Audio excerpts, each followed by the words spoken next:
Hello guys, welcome to Naveen education class.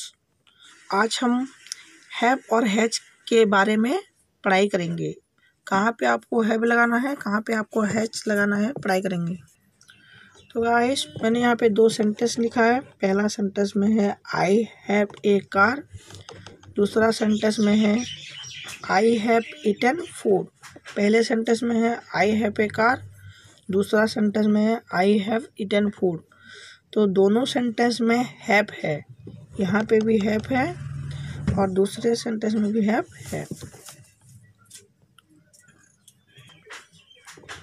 पहले sentence में देखिए I have a car. I have a car, इसका अर्थ होता है मेरे पास कार है, मेरे पास कार है। I have a car. तो पहले सेंटेंस में I have a car, have जो है हैव, वो हैव मेन वर्ब है। यहाँ पे कोई मेन वर्ब नहीं है हैव के बाद, यानी कि हैव से पहले भी नहीं है। आई जो सब्जेक्ट है, तो हैव जो यहाँ पे मेन वर्ब है हैव। जब हैव मेन वर्ब होता है तो उसका कोई मीनिंग होता है। जब भी हैव मेन वर्ब होता है उसका कोई मीनिंग होता है। तो हैव का मीनिंग क्या है? पास। हैव का मीनिंग यहाँ पे क्या हुआ? पास हुआ। दूसरे सेंटेंस में देखिए आई हैव ईटन फूड, मैंने खाना खा लिया। I have eaten food. दूसरा सेंटेंस में आई हैव ईटन फूड, मैंने खाना खा लिया है। तो यहाँ पे जो आई है सब्जेक्ट, यहाँ पे भी हैव है। तो यहाँ पे जो हैव है आई हैव ईटन फूड में, तो यहाँ पे हैव हेल्पिंग वर्ब में है। हेल्प कौन सा वर्ब में है? हेल्पिंग वर्ब में है, क्योंकि यहाँ पे मेन वर्ब है eaten and food. Eaten and food दोनों मेन वर्ब है, तो इसीलिए हैव हो गया हेल्पिंग वर्ब। जहाँ पे हैव हेल्पिंग वर्ब में होता है वहाँ पे हैव का कोई मीनिंग नहीं होता। और जहाँ पे हैव मेन वर्ब होता है वहाँ पे हैव का एक मीनिंग होता है पर्सनली। जनता की जैसे कि आई हैव ए कार, मेरे पास कार है। हैव का मतलब क्या हुआ? पास, क्योंकि मेरे पास कार है। आई हैव ए कार, यहाँ पे हैव मेन वर्ब है, मेन वर्ब है यहाँ पे हैव। और दूसरा सेंटेंस में जो है आई हैव ईटन फूड, यहाँ पे have is the helping verb.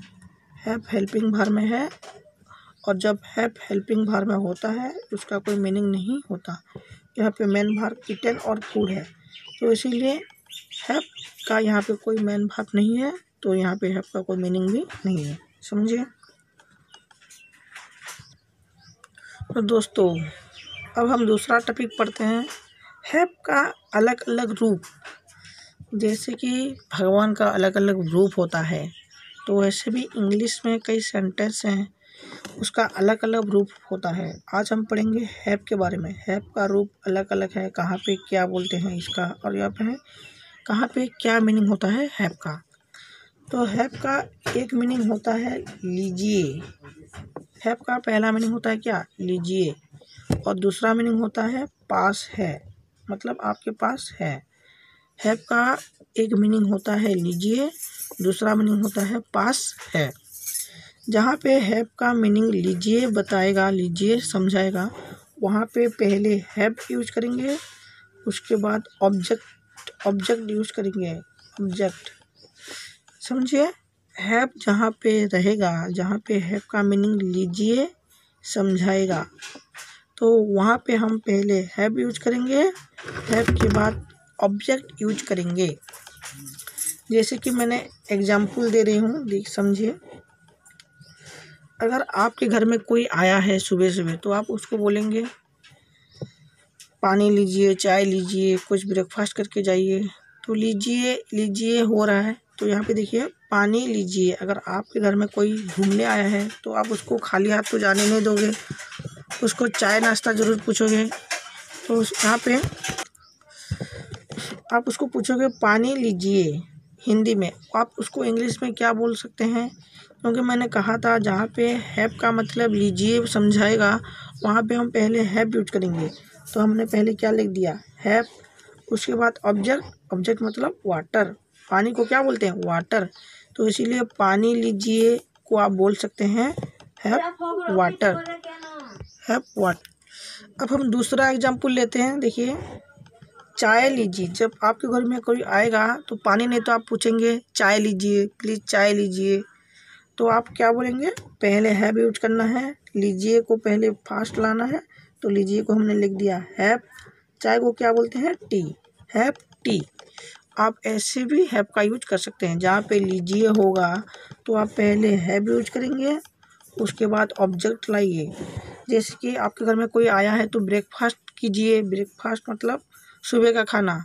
तो लीजिए का मतलब पहले क्या हुआ, हैव हो जाएगा, उसके बाद खाना खाइए, उसके बाद मतलब ब्रेकफास्ट होता है, BREAK ब्रेक फास्ट, ब्रेकफास्ट लीजिए। आप बोलेंगे हैव ब्रेकफास्ट, इंग्लिश में क्या बोलेंगे, हैव ब्रेकफास्ट। तो इस तरह का लीजिए का आपने समझ लिया। अब हैव का दूसरा अर्थ समझते हैं। हैव का दूसरा अर्थ होता है पास है, पास है। जब हैव का दूसरा अर्थ पास है होता है तो पास है जब हम समझेंगे तब पहले सब्जेक्ट यूज होगा, उसके बाद हैव यूज करेंगे, फिर उसके बाद ऑब्जेक्ट यूज करेंगे।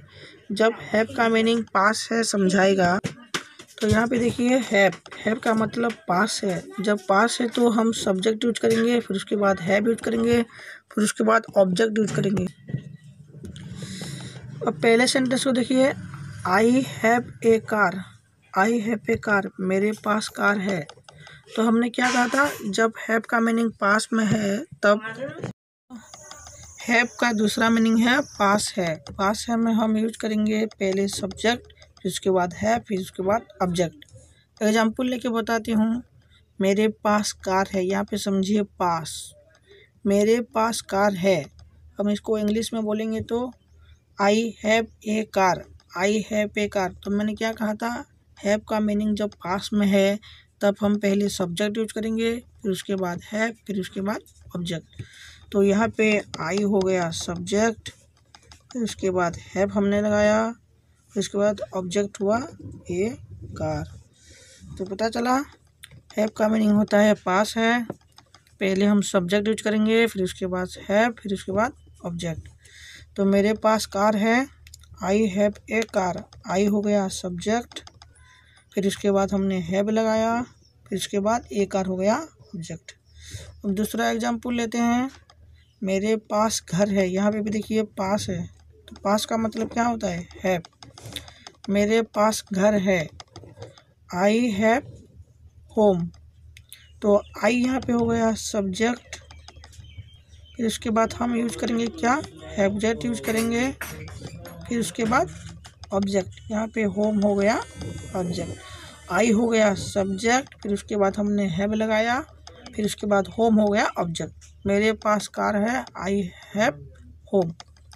तो जानिए, तो हैव का दो मीनिंग होता है, एक लीजिए, दूसरा पास है। लीजिए में हम पहले हैव यूज करेंगे, फिर उसके बाद ऑब्जेक्ट यूज करेंगे, और पास है में हम पहले सब्जेक्ट, फिर उसके बाद हैव, फिर उसके बाद ऑब्जेक्ट यूज करेंगे। वीडियो को देखने के लिए थैंक यू। अगर आपको वीडियो अच्छा लगा तो लाइक करके सब्सक्राइब कर दीजिए और बेल आइकन को दबाइए। धन्यवाद।